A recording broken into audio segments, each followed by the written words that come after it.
Let's take a look at integral of 10 over x cubed minus x to the second plus 9x minus 9, and we're supposed to use partial fraction for this problem. So the first thing I need to do is to factor the denominator. I have x cubed minus x to the second, then I have plus 9x minus 9.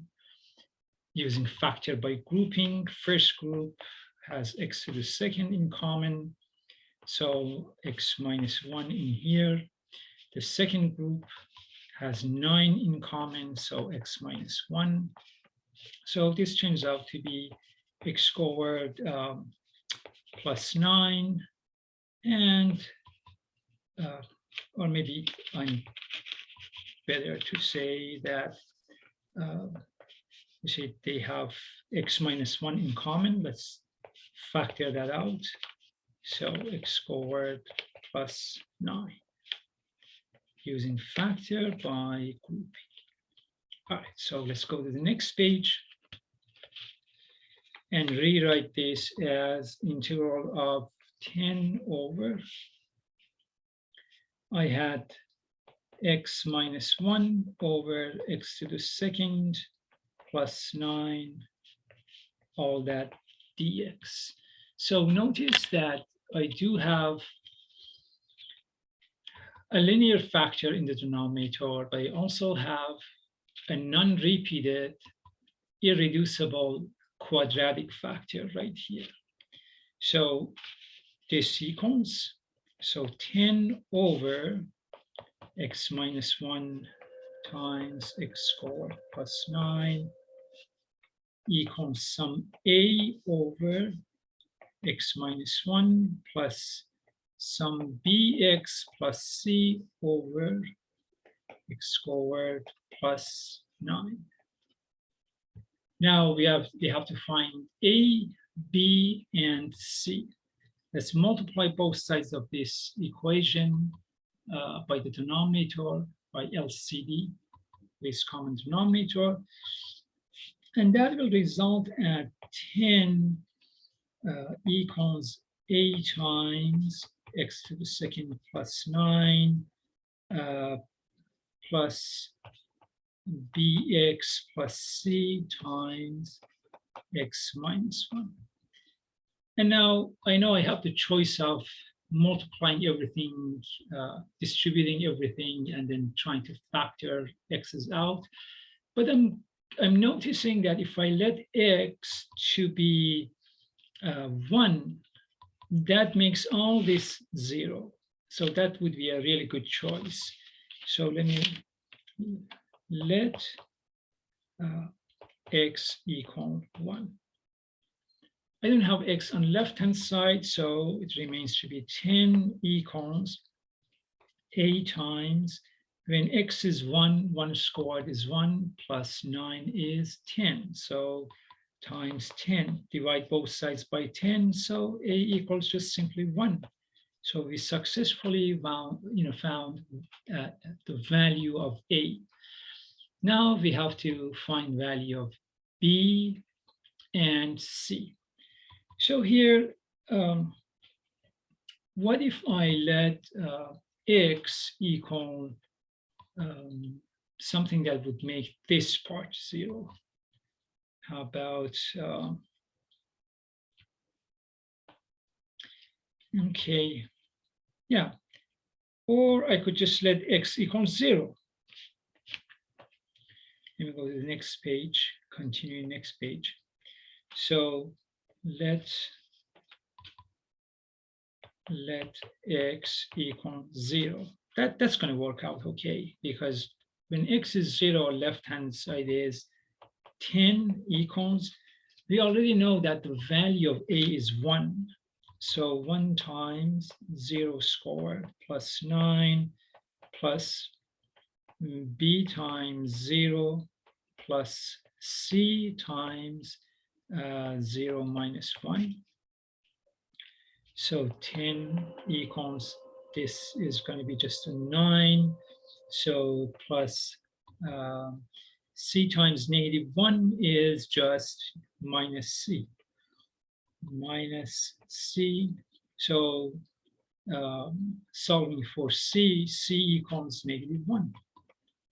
So far we know, let me write it in different color, that A equals 1 and C equals -1. Now what I can do, looking at what if I let, uh, X to be another number. You have a choice, anything you want. I'm going to let X equal 2. So let X equal 2. Then I have 10 equals 2 squared plus 9 plus parenthesis B times 2 minus 1 times 2 minus 1. Okay. Using the values that we already found. And so 10 equals, that gives me 13 plus 2b minus 1 times 1. So that doesn't do anything for me. 1 times anything is itself. So 10 equals 13 plus 2b minus 1 so far. So this gives me a 12, total of 12. Subtract from both sides, I get 2b equals -2 and b equals -1.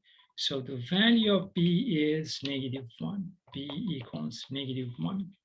So we found that the value of A to be +1, the value of B and C to be -1. All right. So let's just go to the next page and continue. Remember that we said, so let's, integral of our A was 1. Let me just, over x plus 1, x minus 1, that's right, no, it's x minus 1. Okay, plus B is -1, so minus x, C is -1 over x squared plus 9, and all this dx. So what I'm going to do in here, I'm going to go ahead and separate this, make my life easier. Here's what I mean. So this is the same as saying integral of 1 over x minus 1 dx plus integral of minus x over x squared plus 9 dx, and then plus integral of -1 over x squared plus 9 dx. So of course I can bring this negative out. So this becomes minus in here and erase this.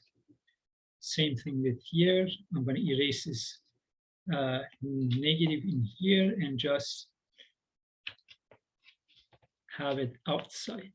All right. So I'm going to go ahead and continue with this.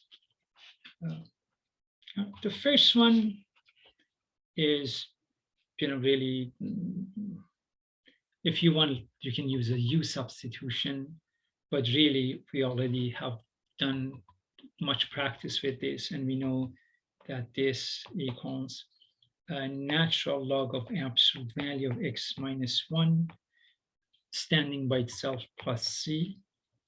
And this one here is going to be, let me go to the next page and do that one. Go to the next page and actually show all the steps. So suppose if I want to do only integral of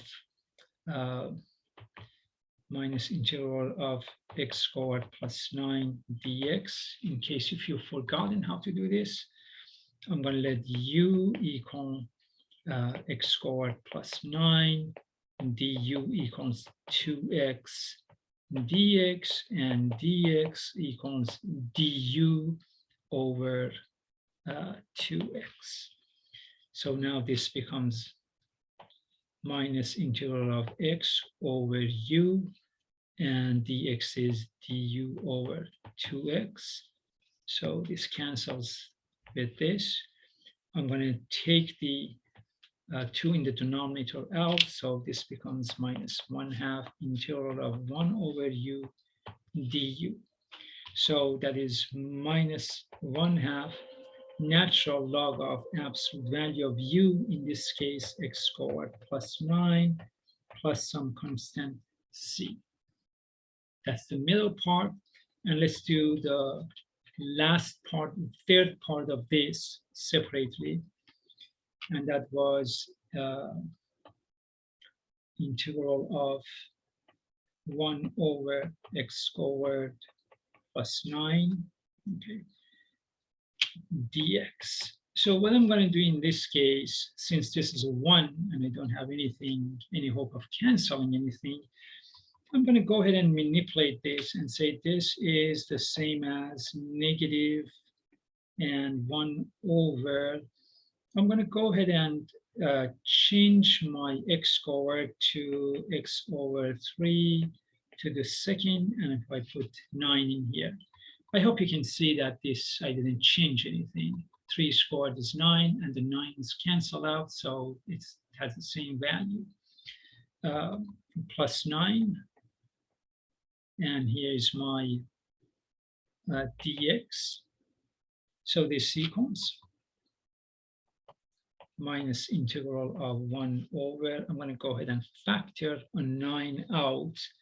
So I have x over 3 squared plus 1 dx. So now I can pull this 9 out.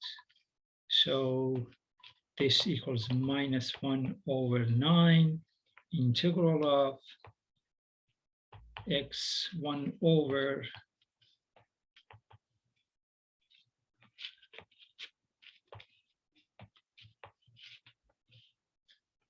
1 over x over 3 to the second plus 1. So now I'm going to use, and this is dx. Now if I claim that let u equal x over 3, then I know that du equals 1/3 dx, and dx equals 3 du. So this becomes minus 1 over 9, 1 integral of 1 over u plus 1, and actually that's u squared plus 1. And instead of dx, I have 3 du. So what I can do here is now simplify this with this. So now I have a 3. And notice that, remember that the integral of 1 over u squared plus 1 is the tangent inverse of u. So let me go to the next page. So this equals negative 1/3 tangent inverse of u, that was x over 3 plus some constant c. So now that I'm going to put all 3 parts together, I'm not going to put plus c 3 times. I'll just put one c, because a constant plus a constant plus a constant is still a constant. So I'll just use 1 at the very end. So the answer for the whole thing is, for the first part was natural log of absolute value of x minus 1 minus 1/2 natural log of x. Well, I think we left it at, let me go double check. Was it here? No.